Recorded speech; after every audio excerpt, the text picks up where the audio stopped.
On voit beaucoup sur les réseaux sociaux que investir dans l'immobilier, c'est pour générer du cash flow positif et devenir rentier. En réalité, il y a plus d'options que cela et c'est possible de faire un bon coup sans forcément avoir un cash flow ultra positif. Au départ, j'étais totalement biaisé par ça et c'est pour ça que ma stratégie de base, c'était de viser un cash flow très positif pour mon premier achat immobilier. Mais après avoir fait des visites, je me suis rendu compte qu'il y avait justement plus d'options que ça qui s'offraient à moi et c'est pour ça que j'ai réadapté ma stratégie pour me positionner sur un bien et faire une offre. Donc dans cette vidéo, je vais te partager comment ma stratégie a évolué et pourquoi et comment est-ce que j'en suis arrivé à faire une offre, même réussi à négocier 9000 € sur le prix d'achat de mon premier appartement. Moi c'est Romain, j'ai 24 ans et en ce moment j'achète mon premier appartement pour faire de l'investissement locatif. Sur cette chaîne YouTube, je te documente toutes les étapes du processus d'achat de ce premier appartement en toute transparence en te partageant tous mes retours d'expérience et les différents chiffres associés. Alors si l'aventure t'intéresse, n'hésite pas à t'abonner pour ne louper aucun épisode. J'en ai parlé dans ma précédente vidéo où je te parle de ce qu'il faut regarder quand on fait des visites, mais ma stratégie de départ c'était vraiment de rechercher un appartement sur lequel j'allais pouvoir faire une plus-value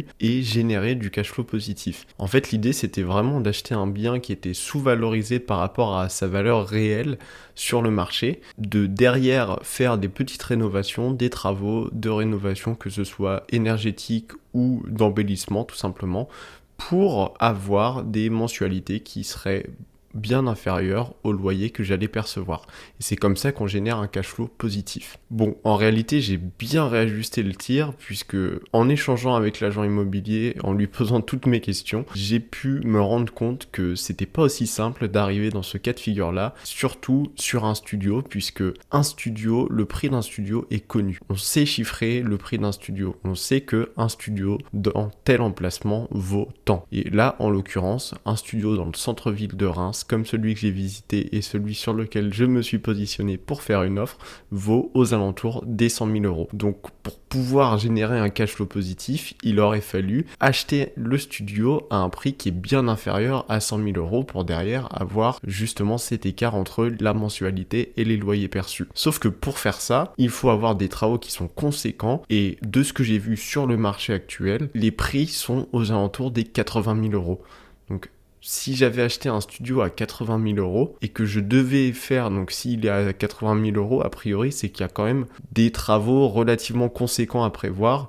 Et si c'est des travaux parce que le DPE est à G, F ou même E, et ben ça peut vite monter dans les chiffres et on peut vite arriver à des travaux qui arrivent aux alentours des 20 000 €. Et donc dans ce cas de figure-là, je me serais retrouvé dans une situation où j'achète 80 000 €, certes, mais derrière, si je fais 20 000 € de travaux, on se retrouve à une enveloppe globale aux alentours des 100 000 € et donc qui s'approche de ce que j'ai pu trouver directement sur un projet aux alentours des 100 000 €, alors que dans mon cas, la visite et l'appartement sur lequel je me suis positionné, j'ai aucun travaux à prévoir à court et moyen terme, à part un petit peu d'entretien, mais le bien est vraiment neuf, construit de tout pied, donc il y a vraiment cette charge supplémentaire des travaux, qui n'est pas des moindres d'ailleurs, dont je peux m'abstenir. Alors oui, faire des travaux, ça peut rester plus avantageux si jamais on a les bons contacts, si jamais on sait exactement ce qu'il faut faire, etc.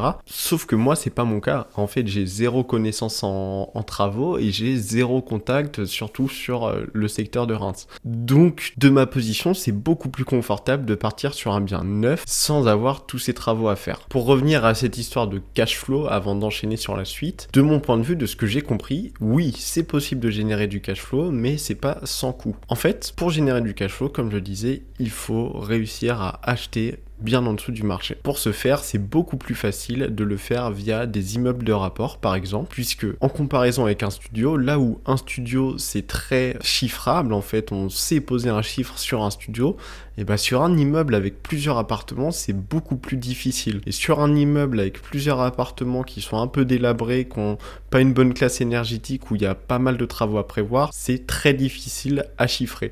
Et donc c'est dans ces cas-là qu'on va pouvoir bien négocier le prix d'achat d'achat pour acheter bien en dessous de la valeur réelle du bien, et derrière, après les travaux, eh bien, on se retrouve dans un cas de figure où, oui, les mensualités sont bien plus faibles que les loyers que l'on va percevoir, et donc dans ce cas-là, on atteint une certaine rentabilité. Tu l'auras compris, dans mon cas, c'était pas très réaliste parce que mon budget est bien en dessous de ce qu'il faut prévoir pour acheter un immeuble de rapport, surtout dans le secteur où j'investis, et en l'occurrence dans le centre-ville de Reims, à ces prix-là, on trouve pas d'immeuble de rapport. Donc moi, je me suis plutôt positionné sur un studio, et mes estimations pour le bien sur lequel je me suis positionné sont pas un cash flow ultra positif, hein, on l'a compris, hein, c'est pas possible.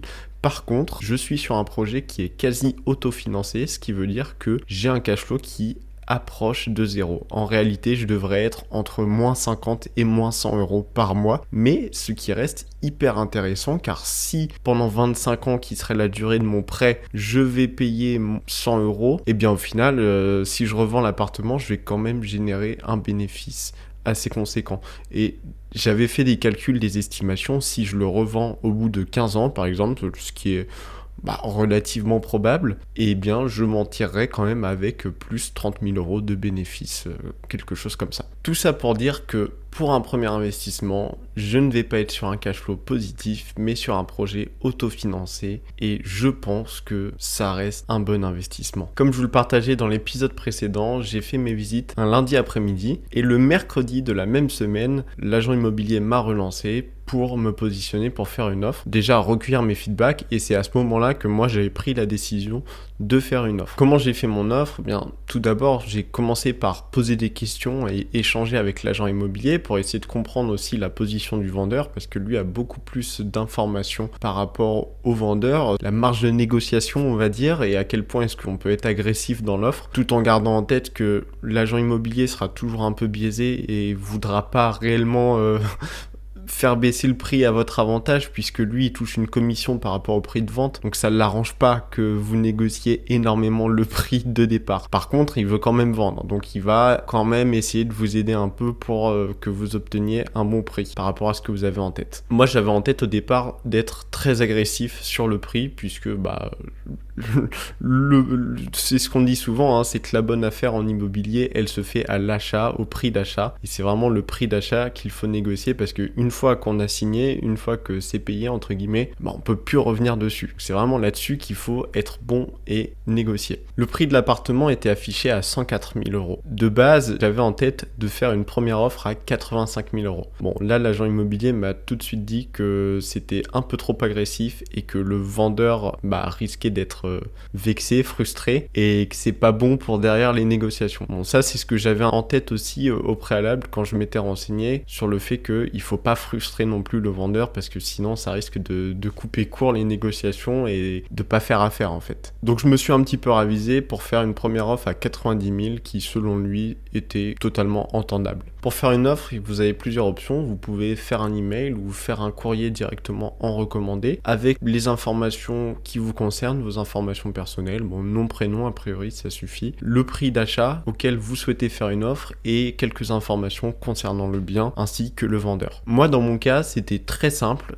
puisque c'est l'agence immobilière en fait qui s'occupe de faire l'offre auprès du vendeur, donc c'est eux qui m'ont proposé un template à remplir avec mes informations justement et surtout le prix sur lequel je souhaitais me positionner. Et ce document signé par ma main fait foi pour le vendeur et en fait c'est un engagement de ma part. Et donc le mercredi, on envoie ces documents-là et le vendredi de la même semaine, je reçois un retour de l'agent immobilier directement qui m'appelle pour m'annoncer que l'offre de 90 000 n'a pas été acceptée directement, ce qui était attendu puisque le vendeur était pressé de vendre mais pas à ce point. En revanche, il faisait une contre-proposition à 95 000 euros. Bon, il y a plusieurs éléments à détailler ici. Pourquoi est-ce que je dis que le vendeur était pressé mais pas à ce point ? C'est-à-dire que moi j'étais la toute première visite, le bien n'était pas encore sur le marché parce que de fait il y avait encore des finitions, des travaux à prévoir dans l'appartement, mais bon c'est des clauses suspensives qui sont indiquées dans le compromis, on y reviendra dans la prochaine vidéo, mais toujours est-il que j'étais la toute première visite, le bien n'était pas encore sur le marché, donc du point de vue du vendeur, et ce que je comprends totalement, lui il souhaite vendre à 104 000 euros et dès la première visite, alors que le bien n'a pas encore été mis sur le marché, il reçoit une offre à 90 000 euros. bon, ça la fout un peu mauvaise, et bien sûr qu'il se dit, bah ok, je suis pressé de vendre, mais attendons 2 semaines de faire d'autres visites, et peut-être que j'aurai d'autres offres, bah peut-être pas au prix, mais à des prix un peu plus intéressants pour moi, et dans lesquels cas, je perdrai moins d'argent. Donc ça, c'est le point de vue du vendeur. Maintenant, l'agent immobilier m'avait vendu le bien, comme quoi je pouvais faire une négociation aux alentours des 90-95. Donc c'est là-dessus qu'il a joué, en fait. C'est l'agent immobilier qui a fait baisser sa commission pour matcher tout simplement la promesse qu'il m'avait fait. Donc ça, j'ai trouvé ça hyper honnête de sa part, et c'est aussi ce genre de choses qui fait que j'ai quand même confiance en ce qu'il m'annonce, et qu'il essaye pas trop de m'entourlouper non plus. Encore une fois, c'est une des meilleures agences de la ville, donc je pense que ça va de soi. Et donc quand il m'annonce ça, on est le vendredi matin, et il me dit dans la foulée qu'il y a des visites qui prennent le vendredi après-midi. Bon, je pense que c'est vrai, hein, enfin peut-être que ça l'est pas et qu'il souhaite me presser dans ma décision, mais en tout cas, ce qu'il me dit, c'est que bon bah vous pouvez prendre le temps de réfléchir à faire une offre, mais si une des personnes qui visite fait une offre directement au prix après sa visite dans l'après-midi, eh bien a priori vous faites un peu devancer et pris de court. C'est pour ça que j'ai quand même pris le temps de réfléchir. Bon, c'était très rapide, ça a duré 3 heures. J'ai réfléchi. En fait, je me suis tout simplement posé la question de ok, le prix, j'étais encore en train de réfléchir justement à cette histoire de rentabilité. J'avais pas totalement passé le cap de me dire bah j'aurais pas de cash flow positif,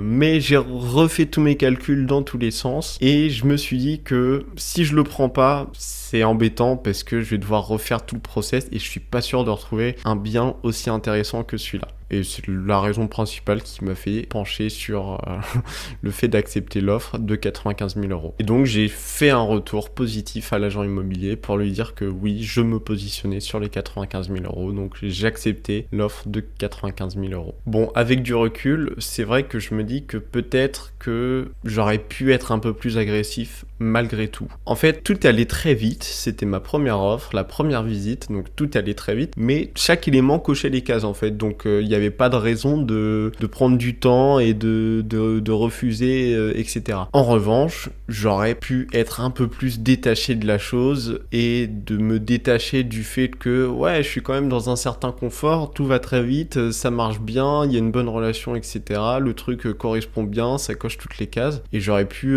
être détaché de tout ça en me disant ok, bah non, je fais quand même mon offre à 85 000 et derrière on voit. Sauf qu'en réalité, bah déjà vu la réponse du vendeur à 90 000, qui même lui 95 000 il avait pas envie, je pense que je me serais pris un gros stop directement. Donc je pense que j'ai quand même bien fait, ça s'est bien fait de la meilleure manière possible, je pense. Je suis pas sûr que sur ce bien-là j'aurais pu négocier plus. En tout cas, je pense que ça reste bien. 9 000 euros, c'est déjà ça de prix. À la revente, bah, je pourrais refaire une mini plus-value à mon avis. Surtout que là, l'objectif c'est de bien le meubler aussi pour apporter un peu plus de valeur au bien.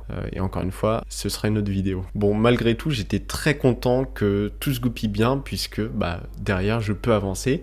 Et il y avait du contentement, mais il y avait aussi une certaine appréhension, crainte